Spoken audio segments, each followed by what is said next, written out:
only thing that's different with the Australian bush is there's stuff that'll kill you. Welcome to Hypnosis in Action. On wheels. On wheels. Well, I'm the outback hypnotist, and I call it Smartie trekking.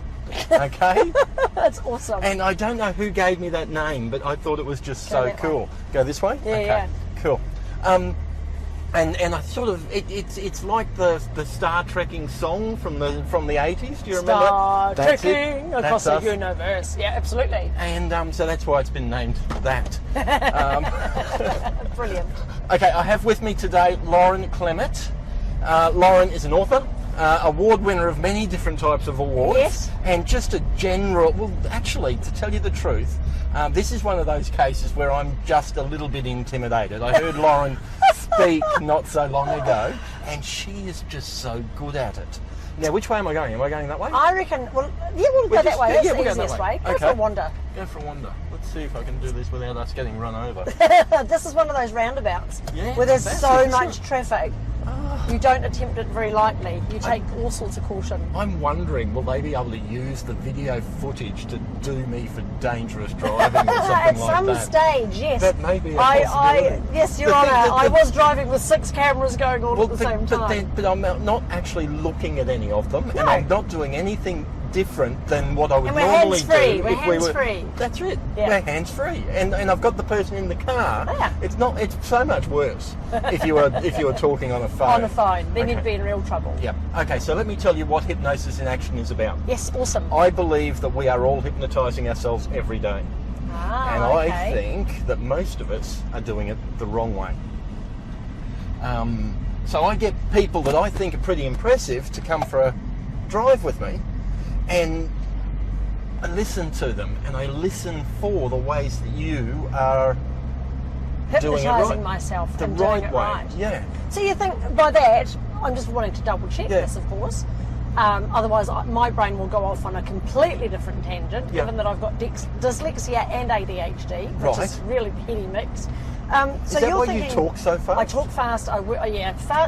I met with a fantastic guy when I was in the States, Peter Shankman. He runs a course called Faster Than Normal, and it's all about the ADHD or crazy brain that does crazy fast things. So yeah, that makes a lot of sense to other people probably. But so what you're saying is people are hypnotising themselves in terms of the way that they're seing the world, the way that they're... Yeah, look, hypnotising themselves in the way they are doing everything they do. Yep. We have our own beliefs. Which one of us have our own beliefs. Yep. And most of those beliefs were formed before we were 7 years old. Yeah, absolutely. And most of us have not gotten around to changing them.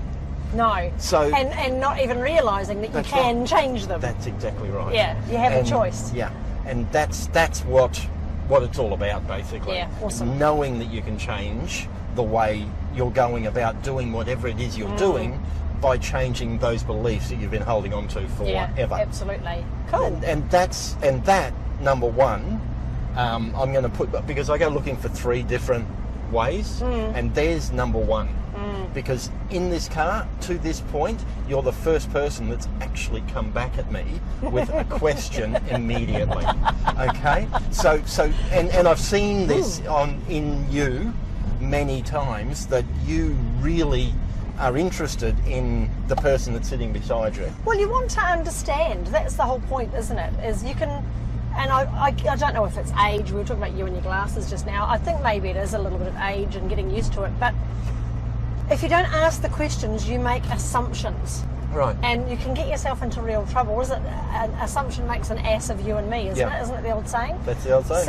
So yeah, if you make assumptions, you can go off on a tangent, and you're not really being very helpful, because the person's sitting there going, well, that wasn't really what I meant, so you're not helping me. So you're much better off to ask questions first, really get to understand what the person is on about and what they need from you, so that then you can help them. Okay, so what I'm going to do now is give you the Spider-Man notebook. Awesome. Because, like you, I am a dyslexic. Is it really? What is Spider-Man? It is Spider-Man. He's cool. He's in the bottom corner of each thing too. Oh, he is too. Okay. And what you've just said then is that you must understand before.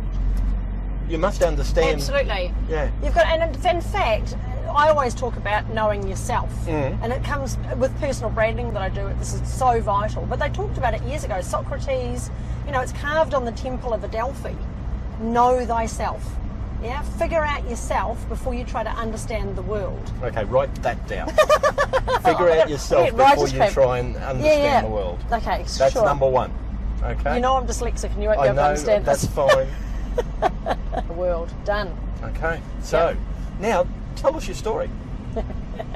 Well, my story starts in New Zealand. You can tell me the New Zealand accent. I'll try and put it on really. I can do really broad if I have to. Okay. Just come back from the States and they all thought I was English, so maybe it's rounding itself out while I'm in Australia. But no, I was born in the North Island of New Zealand, and I now live in the West Island, of course, in Australia, in the West Island. But I grew up in the countryside. So I quite like the fact that you drive around and try and aim to be driving in the countryside, because I feel a bit at home in the country. Excellent. I grew up in the late 60s, early 70s, and those were the days where you didn't lock your car, you didn't lock your house. You knew where your friends were because their bikes were left strewn across the front lawn of somebody's house. Yes. You'd get home from school, dump your bag and disappear off in the bush or down the river or wherever you were, and you'd come home when it was dark and you were hungry, So it was a much easier way of life, I guess, back then. There wasn't as much worry and stress and, we didn't have the internet. The phone was attached to the wall, all those. TV came in, I think, 3 channels or 2 channels. And there wasn't a remote. You had to get up and change the TV. All really basic, great environment I grew up in. I actually lived at a YMCA camp for those formative years. You talk about the times where you start to grow those attitudes and beliefs around what the world is really like. I grew up at a YMCA camp from the age of 6 to the age of about 16. So those formative years were at a camp. So when you say that, you're talking about the type of camp that we would see on an American TV show, where because really that's what comes to my mind. Is that what you mean? Yeah, the YMCA camp. I mean, YMCA stands for Young Men's Christian Association. Yep. So there was my dad, he was the camp director, and my 2 sisters and myself, and then there was a caretaker. Everyone called each other uncle and auntie, which was really cool. I had this massive family of people who weren't related to us. My parents are English, so they immigrated to New Zealand as 10-pound poms years ago, and we had no other family. So we had these adoptive uncles and aunties, which was really cool. But every week of every school holidays, we would have another 300 or 400 kids arrive. Yeah. Every Saturday, a busload of kids would leave, and another bus. There'd be a couple of hours respite where we cleaned up the camp and ate up the leftover food, and hung around with the staff that were there for the whole season. And then another bus. All these buses of kids would arrive in the afternoon, and another 300 or 400 kids would make themselves at home in our back garden, really. And this was an every week thing. How was your schooling done? Well, this was in the school holidays that they used to run the school camp. So that was, back then, I think it's probably about 6 weeks over Christmas. There was always the Easter holidays, the midterm holidays and so on. But the normal school was just the local school. Right. That we used to spend, in the summer, we would spend all day in our swimming togs. Because we'd go to school and have our lessons and then get into the pool and have a swimming lesson, stay in our togs until lunchtime, go back in the pool and swim again, and then have a lesson in the afternoon, still in our togs, probably with a towel wrapped around us, and then after school we'd go and swim in the pool while we waited for the school bus to make its way around and come back to us in order to get us to where we wanted to go. And then we'd get home, dump our bags, still in our togs, and go down the river for another swim. So that was my life as a kid in the summer, was swimming. Tough life. Yeah, horrible life, isn't it? Yes. I used to have pet sheep. I had a pet lamb. She was called Lucy, and she lived till a ripe old age, and she was more like a human being. So she broke into the house one day and ate through a bag of apples and half the electrical cables in the house. Tried to get on the bus with me to go to school. So she was awesome pet. Certainly didn't think she was a sheep. No. So, and she used to love meeting all the new kids that would arrive at camp every week, and she'd go and headbutt them and attack them and eat their shoes and things, and it's good fun. She'd come when she was called.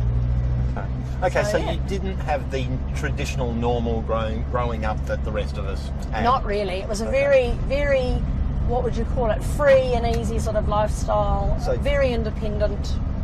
It was awesome. So how has that made you into who you are now? Well, I guess. Or has it? Well, I think it has. I mean, number one, I can talk to just about anybody. Right. And the saying is Lauren can talk underwater with a loaf of bread in her mouth, which is probably pretty accurate, actually. And I think it was because I was exposed to so many people as a young kid. That we had people who they'd come from overseas to go to the camp as leaders, kids from homes that were quite wealthy, other kids, we were talking about them just this morning actually, kids that would sit at the table and all the food would get delivered to the table, and while they were saying grace, these kids were grabbing food with their hands and stuffing it in their pockets and getting as much as possible, because at home it was first in, first served. You know, you didn't help yourself to food, you didn't eat. So there was a whole range of different socio-economic, different cultures, different age groups all at this camp. Yeah. And we conversed with all of them because we lived there. Yeah. So that's definitely something that I've taken through, that I have no hesitation talking with anybody. And you can stick me in front of a crowd of people or one-to-one, doesn't bother me. I'm quite happy to talk to anyone. So, and the other thing is, I think that independence. Mum and Dad definitely encouraged us to be really independent as kids. I mean, I had dyslexia at school, and I had a teacher who told me that I'd never really be able to learn how to read or write properly, which sounded like a mean thing, but he knew that I was going to prove him wrong. He knew that was my personality, was you tell me what I can't do and I'm going to blimmin' well do everything to, you know, to make it happen. So he was really cool. He was a great teacher, and Mum and Dad did help me to learn how to spell in my own way, and encouraged me to read books and things. But yeah, that whole idea of just getting out and doing it and making it happen. I mean, in the countryside, if you don't look after yourself, no one's going to come and pick you up and dust you off, and, you know, you've got to look after yourself. Just got to look after yourself. Absolutely. So don't wait for somebody else. That one, We're going to go left here? We go left, okay. Yeah. That sounds mean though, just look after yourself. No, I don't. No, well, it's not what you. That's not what you. That's the words you used, but that's not what you said. It's more about being independent, isn't it? Not reliant on somebody else. You can't wait for somebody else to make you a success. That's right. Or to help you out. You've got to go and ask. You've got to put your foot forward and do it. Yeah. And get over yourself, really. And get over yourself. The world's a harsh place. I think that's the other thing it taught us. When we were working a lot with animals, I was quite allergic to animals. My sisters had horses. I was allergic to everything. I wasn't allergic to sheep, thank goodness. So I could have pet sheep. But yeah, it was a harsh world. You know, we used to help with the lambing. We used to, you know, have the dogs that would come around and attack the sheep. Sometimes the horses would have to be put down. You know, chickens would die. So it's a harsh old world. So I guess you learn that from living in that environment as well. Cool. So where from there? From there we moved around a bit. I think Mum and Dad have got gypsy blood, because I've also moved around a lot, and so have my sisters as well. But we moved around. My dad ran well, it's funny actually, you've got to go backwards to go forwards. Mum and Dad are quite creative. Mum's a florist and Dad's a draftsman. Yep. And they moved from England to New Zealand as 10-pound poms. He worked in the Navy, she worked in the florist shop, and then they had kids and everything else, and he got sick of that whole engineering world. They worked on a couple of projects and things, got moved around the country, and he saw an opportunity to run a scout jamboree for one Christmas period. So he packed us all up and took us all off to run the scout jamboree and loved it. And then when this opportunity came up for him to run the YMCA camp, it was just a no-brainer. Yep. So that's where we went. After that, they got another appointment at the end of living at camp, running a conference centre called Arahina, which means to be led in Maori. And it's the Girl Guide Training Centre for the national country. And they also have civil defence go there and train their guys in civil defence and accidents and emergencies and so on. So like SES training, I guess. So they ran that conference centre for about another 10 or 11 years. So I moved with them. It was a tiny little, even smaller town that I moved to, and I didn't like it. And eventually I left home and moved back to Auckland and worked in a bank while I put myself through graphic design school.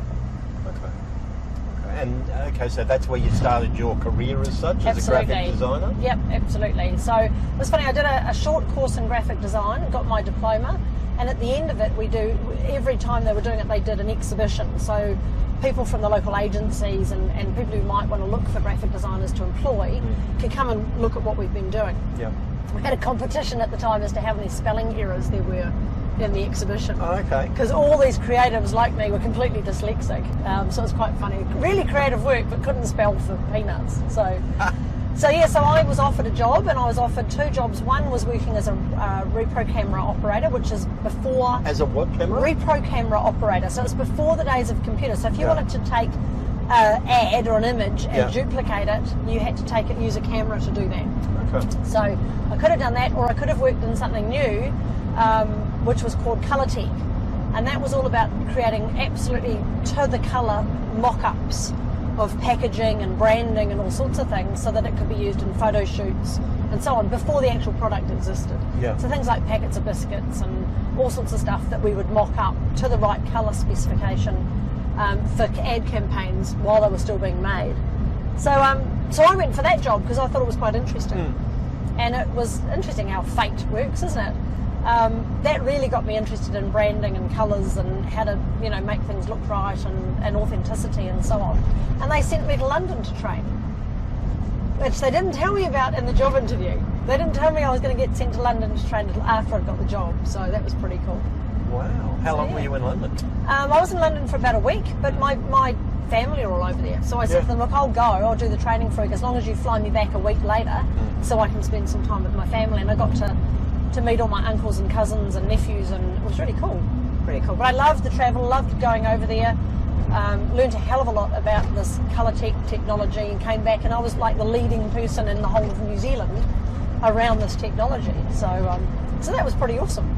Sounds it. Really sounds it. Okay. So let's forget about, for the moment, the past. Tell me about the future. The future. I'm so excited about the future, and I guess that's the funny thing. I don't work in the past. Right. It's really odd. I don't tend to. When somebody says, "Oh, what about this?" I have to really think hard about what happened in the past, because I'm constantly thinking, "How can we improve this? What can we do? How can we expand? How much more of an impact can we have in the future?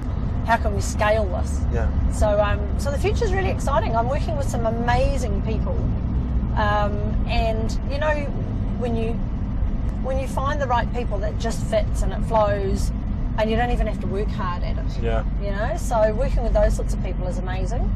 And yeah, some really extraordinary things happening in my business, which is very, very cool on a global scale, which is exciting. So I can see lots more travel coming up, lots more travel. So do you travel for fun, or is it all business? I couldn't say it's not fun. I love travel. I definitely have gypsy in my blood. I mean, last year we had 3.5 months in Thailand. Right. So we just relocated ourselves and ran our businesses from there. I built my online program. My daughter did her school for the term via the computer. My husband's got an Amazon business. So we were just over there enjoying the culture. Such an amazing place to live, and running businesses. So tell me about your daughter, and how old is she, and what was that experience like for her? The trash panda, we call her. In fact, she calls herself a trash panda. The trash panda. Right. She's at that age where she's constantly snacking on food. She's 16. Right. And school holidays at the moment while we're recording this, and she's worn a path, I think, from her bedroom to the fridge while she's spent on holidays. She's amazing, and she is a chip off the old block. She's now got a job. She's a salesperson in a little retail store down the road. And loves talking to people and, all that sort of stuff. I wonder where she gets that from. She needs to be active. She's writing books. She's written quite a few books and hasn't really got to the point of publishing them yet, but she's just constantly writing. She's another designer. She does a lot of drawing and painting and, very creative. And she's looking at whether she starts her own Amazon business. She wants to be a journalist. So, yeah. She's no problems with Carenza. She's going to be awesome. Cool. She's already had her own couple of run-ins with the parents, which is quite fun. She's a good communicator and a very good salesperson. Yeah. We were away in Melbourne. I was running a conference down there, and we got a call on the Saturday night saying, "Are you having a party at your place?" Oh, no, she did that. Yeah, she did. She did that. She invited people around. 20 people came and had a party at our place, so it's quite fun. And you might go that way. You might end up going back the way you come. It's a bumpy little road, this road, eh? It's a bit, It's quite interesting. So yeah, so she's done that. She got quite hungover the other day at a friend's house and got dragged home and put into bed, and so she's doing all the normal teenager stuff, which is very cool. Very independent, like her mum. We've always brought her up to be independent and a good communicator, which is awesome. Such good fun. Very quick sense of humour. and just a pleasure to be around, which is cool. Okay, that's cool. I asked that question because I'm teaching at the moment, which is a whole experience in itself. Very different type of people you find yourself around in that situation. And there was a conversation in the staff room about a student who was going somewhere for a month or something. Right. I don't remember exactly what it was. Yeah. But the comments that were coming from the teachers, knowing the thought of this kid going away to wherever they were going, and I'm thinking, are you serious? They were really worried, were they, about the wrong thing to do? Yes, exactly. They were saying, no, this kid should be in school. And I'm thinking, well, really? The life experiences that they learn in the real world. I mean, Karenza's she lived for a year in Spain, because my ex-husband lives in Spain, and when she was 9, he said, look, I'd really like some time with her. I said, great, perfect time. She doesn't have exams this year. Off you go. So she had a year doing school and living in Spain, learnt Spanish, got that experience, travelled there on her own on a plane, all that sort of stuff. Was happy for her to go. Missed her like crazy, and we used to Skype a lot. But so she's lived in Spain, she's lived in New Zealand, she's lived in Australia, she's now lived in Thailand. So you want your kids to have real world common sense experiences. Unless they're going to be, she's not going to be a high-powered lawyer or surgeon, or do you know what I mean? She doesn't need that university degree-style pathway. She's a hands-on people person. Right. She's a salesperson. She's a storyteller. She's creative. So she'll turn her hand at whatever comes to her. That's all you want, isn't it, for your kids? Yeah. Is that they can look out for themselves? I think so. Yeah, and be happy at what they're doing. So. Wow. So what were we talking about? We were talking about your future. My future, yeah. So the awards that we've just won are making things really interesting, because we're helping people win awards for their business. Give me 2 minutes on that. On that. So in 2016, the lovely Annette Densham, who I've partnered with the program we're running, encouraged me to enter a Stevie Award. And I'd worked for award-winning advertising agencies, and I'd seen awards all over the place, and I'd seen what it was and really wasn't that interested. A lot of it I thought was just an ego trip and, just people trying to blow their own horn. And then she said, no, you should try it and just see what happens. So I entered the International Stevie Awards, that was the Asia Pacifics, and lo and behold, I won. And when I'm sitting in Thailand, this email comes through saying, you've just won a Stevie Award. I was like, oh my God, somebody thinks what I'm doing is pretty good. Because you've always got that, I call it the itty bitty shitty committee. Yeah? Okay. And your hypnosis stuff will come in hugely with people with that, because it's always going on in the back of your brain that you're not good enough. Someone's going to find out I'm a fake. Any minute now, the penny's going to drop, and this imposter syndrome rubbish that happens a lot. So an award gave me a bit more confidence to go, actually, I thought what I did was pretty good. Right. But there's a whole independent panel of judges who've also thought the same. And they've given me the Stevie Award. So there must be something in this. There's some more evidence, some more tactile proof. Let's go back to that, what you just spoke about, the itty-bitty shitty committee, the imposter syndrome, that sort of stuff. Yep. You suffered from that? Oh, absolutely. I think everybody does, don't they? I think so, yeah. Well, I'm trying to work that out. Yeah, it could come from your childhood, like you're saying. It could be that your mum and dad have told you that you're ugly, or you're never going to come to anything, or you're useless, or, if you believe that sort of stuff, and it's like you say, that's your belief, that that's what the world is like, without realising you can change that, and you can decide how you feel. It's a fabulous quote by the gorgeous Eleanor Roosevelt. Yeah. Sitting up my backside the whole way. Now he's busy past. Yeah. So Eleanor Roosevelt said, the only person who has the right to make you feel bad about yourself is you. Yes. So you've got to paint the picture. You've got to decide for yourself. You are good enough. But having an award, having someone say, actually, you're doing really well at this, that's a big part of, that whole confidence building. Okay. So I won that award, and I said to Annette, we need to do something about this. We need to share this with other people, because I thought it was amazing in terms of what it did for me and for my business. Yes. And so we started a program at the beginning of this year, and we invited people to a lunch to find out more about entering awards, and 100 people showed up. It was like, okay. There's an interest. So we had about 200 or so people in the end who came to the lunches, and we took a group of amazing businesswomen with us to New York for the International Stevie Awards. And it was extraordinary to see these people do the same thing, gain self-confidence, gain exposure, get publicity, you know, really get clear on their business purpose. And amazingly, we won 27% of the international awards. Came back with 33 awards in our bags, which was awesome. Really awesome. Our table was piled with awards. Isn't that sensational? So, yeah. That's spectacular. Yeah.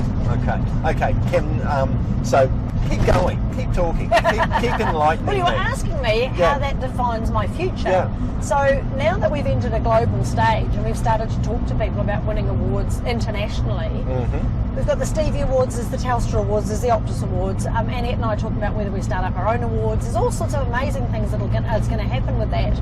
And it fits beautifully with both personal branding, which is what I do, and publicity, which is what Annette does. They sort of, it's just an absolute dovetail. Yep. So that's really exciting, and we've been speaking to a couple of different people about expanding that and scaling it, and they get really excited too, which is awesome. So really, really good. And I think a lot of the time as well, people overlook what they've got and don't realise the value that they have. Either they've been doing it for long enough or too long, that they don't realise that they do stuff with ease that other people actually find difficult. Yes. So if I said to you, write your acceptance speech for when you win an award, you might find that a little bit difficult, whereas I would find it really easy.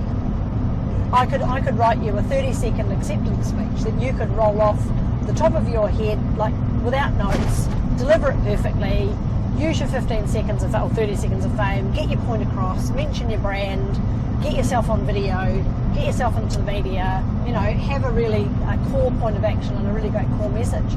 And I could do that with ease, as could Annette. Yeah. But there are people out there who go, oh my God, I'm just going to be a deer in the headlights, you know? Yeah. So people overlook what they do with ease, and they think that everybody knows that. And really, it's a massive value. Okay. Cool. So, 3 ways that you are hypnotising yourself every day. Yep. You've got 2 of them written down there. The first one is understand the world, figure out yourself before you try and do something else. Yeah. Yep. So yes, you micro-analyse stuff, and it's your first thought is got to understand this before I go any further. It's funny actually you should say that, Steve, because when I was in the States I recorded a couple of videos and I posted them. I always look at what's the personal branding lesson in this, and I was at the Statue of Liberty and we were looking around and we noticed a few things, and I saw something, I said, that's a lesson, that's a personal branding lesson, and I recorded the video. And the lovely Belinda Dolan, who was with us, who's also into neuroscience like me, she said, I love the way your brain works, because you see things and you notice them and you make them meaningful for people. So the thing I noticed about the lovely Statue of Liberty, Lady Liberty, was that, you know, she's holding that torch and she's holding the book, I don't know if it's the Bible, but one of her feet is slightly off the ground, like her heel is up off the ground. Yeah. So she's actually not just standing, she's actually attempting to move. Yeah. She's going forwards. She's taking her light forward into the world and leading the way. And to me, that was a big personal branding lesson. You've got something special, don't just stand still with it. Take it forward, move it forward, take it out to the world.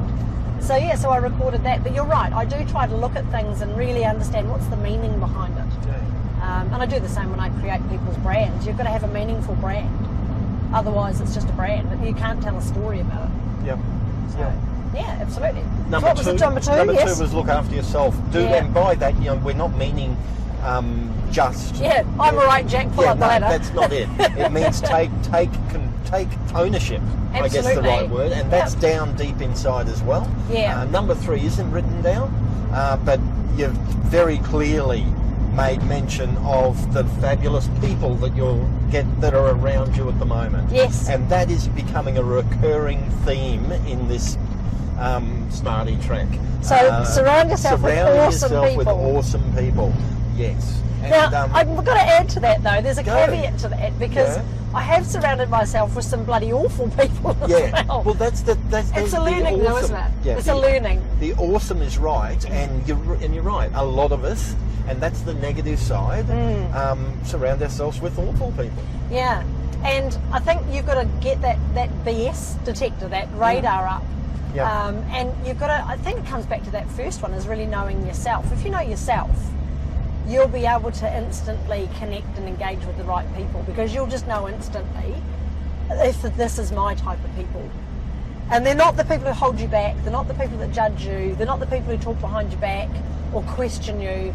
They're the people who say, look, I might not agree with what you're doing, but bloody go for it anyway. Yeah. You know, and do it because I'm here to support you and cheer you on. So those are the awesome people. Those are the awesome Those are people. the awesome people. And be positive about it, I think. Yes, we had some really bad business partnerships in the past. And, you know, whenever we got to that point, we had the opportunity to go all legal on their ass and, you know, drag it out and all these sorts of things. And my whole reaction to that was, it's not worth it. You know, life's too short to keep digging in and trying to get back at people and all that sort of stuff. Look, we're going to lose money, we're going to lose all this opportunity, but we're better off to say goodbye to them and move on, move away from that, move into something positive than trying to turn it into something negative. And I think that's always the case, isn't it? If you can look on how can we learn from this? How can we go ahead, move forwards and make it positive and get rid of that negativity? And the faster you do that, the better. Life's too short to be around horrible people.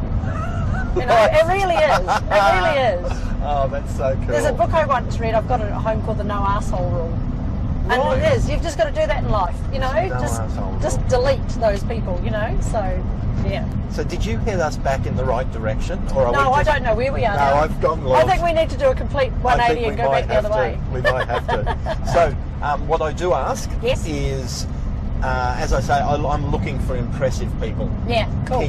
Is there someone that you'd Oh, like loads. to... Lots? Yeah, loads. Okay. A lot of my UBPers would love to do this. Okay. And they're the ones who are getting out there with the brand. Belinda would be awesome in the car. Okay. She's amazing. So would you give me her... Absolutely. And Ross Contacts? Keating would be good. Ross Keating? He would be amazing. He's such a funny guy and he's doing amazing things. He's called the Client Orchardist. Where are we? I have no idea. Kokoda Barracks, Department of Defence. We might get fired upon any minute now. Take cover! But now that we're pulled over, Yep. I'll get you to look close into there and say, if you want to see the entire interview Yep. or the whole show, Yep. you will find that at outbackhypnosis.com. Okay guys, if you want to find out the whole story, the entire interview, then you will find that at Outback Hypnosis. No, get this right. Outback I'll do that Hypno- again, get it right. Outbackhypnosis.com, yeah? Yeah. Cool. Okay guys, I really enjoyed this. I hope you have too. If you want to see the entire story, the whole interview, you'll find that at outbackhypnosis.com. You'll find the link and you can watch the whole thing. Easy as. See ya. Okay, so as an encore for Yeah. our trip back, Yeah. is there something you'd like to change? No, I don't think so. Don't think so? Okay. What we've recorded? No, not at all. hypnotically. Something I'd like to change, maybe. I think I'm actually working with a business coach at the moment because he knows how to really scale businesses, and I'm so close to what I'm doing. I'm looking forward to having him as a mentor. I've been looking for a mentor for ages, and he's perfect. And he said to me the other day, "I've got just the right business model for you." And then he said to me, "But I haven't got time to talk to you before Christmas." And I'm going, "Oh shit! No, I want to know it now." So I'm a little bit impatient. I want stuff to happen like yesterday. And that could probably be something I could deal with, just going, just chillax, it's going to happen. This, my head coach, Margarita, who you might know, Margarita Vorobioff, I know the name. she'd sing in your car, she's not a singer. She talks about, this is what success looks like while it's happening. Okay. You know, whereas I'm that forward thinker. Yeah. This isn't enough for me, I want that bit up there. So maybe that, I don't know. Cool. Cool. So if you'd like to, we can do that on the way home. Awesome. That sounds like a I plan. leave the cameras running. Yeah, sure. Cool. Or until they turn themselves off, because sometimes they turn themselves off. Okay, so mine of their own. you would like a little bit more patience. I would like a little bit more patience. So let's find a specific time, Oh, you can angle that way. We're not too far away. a specific time Yes. that you had that feeling, I'm not patient, I want to get ahead, I want to, the opposite of what you're wanting to feel. Yeah, okay. Okay. I know I dream it a lot. I have dreams. I can't remember them much, but they're those, it's just not quite in your grasp dream. Yep. And you're pushing to get something to happen and it doesn't happen. I have those dreams quite a lot, the sort of running dreams. Right. A time in my life where I just wanted something to happen faster. Is that what you're saying? No, you're saying you'd like a little bit of patience, and right at the moment, for instance, you had a phone call last week with the man who you want to be your mentor, Yes. and he said, I can't talk to you until the new year. Yeah. And do you, Oh, so go there now. Okay, cool. Okay. Yep. So right now, what are you feeling? Disappointment. Okay, and that disappointment, how does it show inside you or outside you? What do you notice? It's like a whole, oh God, I have to wait. You know, my shoulders drop. I've gone from a place of really high excitement to like, oh, I'm going to be bored. Okay. So what we've got here are words, and the good thing, words are generally thoughts, and Yes. thoughts always have a corresponding something. Sometimes it's a feeling in your body. Yeah. Sometimes it's something outside your body. Okay. Sometimes it's a smell or a taste. Yeah. What do you notice when you have that feeling? I breathe out. I go that whole big, oh no, Right. I have to wait. Okay. So you're having that now, Yep. and you're breathing out. Yeah. And what else do you notice? I actually feel like I physically want to run away and go, Okay. oh, I can't wait. I'm going to go do something else. Okay. So is that something that's happening inside your mind? Are you actually saying that to yourself? No, I don't think I'm saying it to myself. I think it's more of a feeling. Okay. So where is that feeling? Oh, I don't know. That could be all. I'm just imagining myself sitting there with Adam. It was actually in person, and he said those words. I've got the ideal business model for you, but I haven't got time to tell you about it at the moment. I'll tell you when I've got a break after Christmas. Okay. And I felt And like getting where in up that- from the table. Okay. So there we are. He's in the middle of that monologue. Yeah. And where in that monologue did you get that feeling? The minute he said, but I can't talk to you about it now. Right. So Okay. great new business, So great, cool, you've got something fantastic. right there. What's Yep. right there? What's right there? Yeah. Just tell me. Right, I'm going to write this down now. Just tell me so I can do it. Okay. Yeah. So, but you see how you. Yes. What's there? Yeah, what's there? I don't know. That was the, You that feel was it? the Has table. has it got a? I don't know if I was touching the table. I almost wanted to smash the table and go, oh no, don't do that to me. Tell me now. Okay. Okay. So he's right in the middle of saying it. You've Yep. got that feeling. Yep. Something's there. Yeah. What do you notice now? That I should just be calm and wait and be patient because it's going to happen. Right. Okay. So if that's the feeling you have now, Yeah. and you take yourself back there right Yes. now, Yeah. okay, and you're sitting at the table and he's saying those words, Yeah. and what does that feel like now? It's still a bit frustrating, but I'm not as angry about it. Right. Okay. So how would you rather be? Just content. Just content. Just And when content. you're content, That'll what happen. changes? Do your shoulders go back a little bit? Yeah, they do. Okay, so put and the my shoulders breathing back a little bit. relaxes. I'm not so tense. Okay. So put the shoulders back and Yep. relax the breathing Yeah. and all of that sort of thing. And now think about those words. And what do you notice now? Yeah, that's okay. Is that okay? That'll happen. Okay. So make yourself relaxed again. Put Yeah. your shoulders back. Yeah. Relax your breathing. Just feel great and really content and just the way you want to be. Are you there? Yeah, that's going to be awesome. Okay, now think of those words. And tell me what you feel now. Yeah, I still want him to tell me when. So, okay, that's all good. No Yep. worries. Please tell me when we can catch up because I'm really excited about it. Right. But I'm excited about the future now. I'm not Right. so worried about, I need that right now. Okay. That's not there anymore. Okay, That so whole that- desperation to That know whole right now. Desperation's gone. Gone. Totally. Yep. Can you close your eyes? Imagine Thank God I'm not driving. Imagine there's a screen. Yep. It could be a television screen, could be a movie screen, could be something like that. Yep. Okay, and playing on that movie screen is a picture, a movie of you. The you that is much more calm, the you that is much more patient. Yeah. Okay, and just run through that movie, watching the you the way you want to be. And when you get to the end, and tell me when you get there,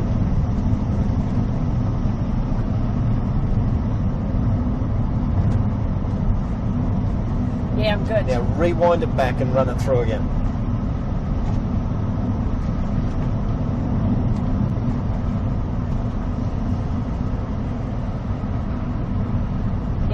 Okay, now this time rewind it back, run it through again, but then add on to the end another movie of you in a month's time, still perfectly calm, patient, just the way you want to be.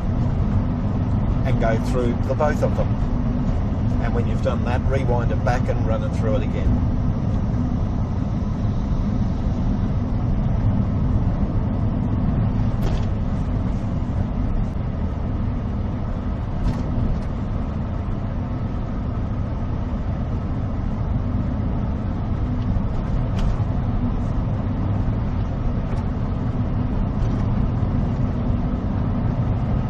Awesome. Okay, so now just open your eyes, give it a little bit of a shake. Okay. Yep.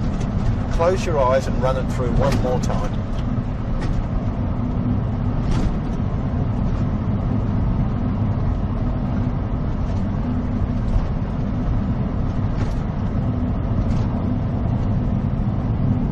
Oh, that's nice. Is that nice? Yeah. Okay. Oh, I So got some now- nice words out of So that. now that you've got those nice words, Yes. just think about those words that he was saying. Yeah, And what do you feel? yeah. Oh, that's completely different.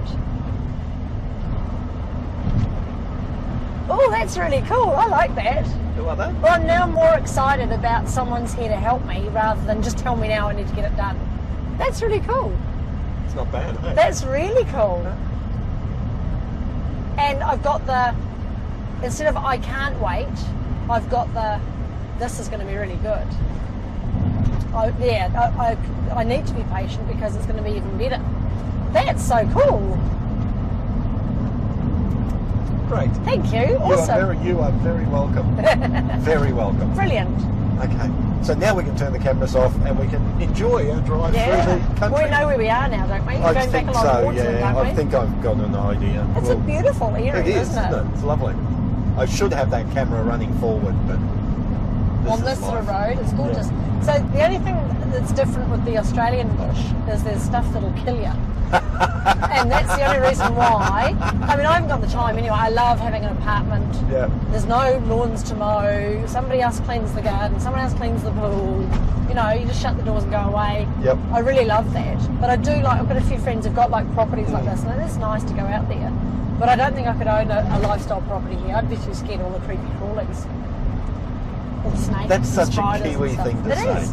It is. I mean, we never had that growing up. Mind you, I mean, since I've lived here, we've been here 8 years, and I haven't seen one snake in the shopping centre. No.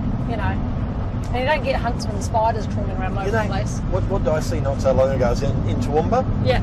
and whenever you meet people from overseas, they always sort of think that there's kangaroos on the main street. Yeah, yeah. You know what I saw? Kangaroos on the main street. Yep. Awesome.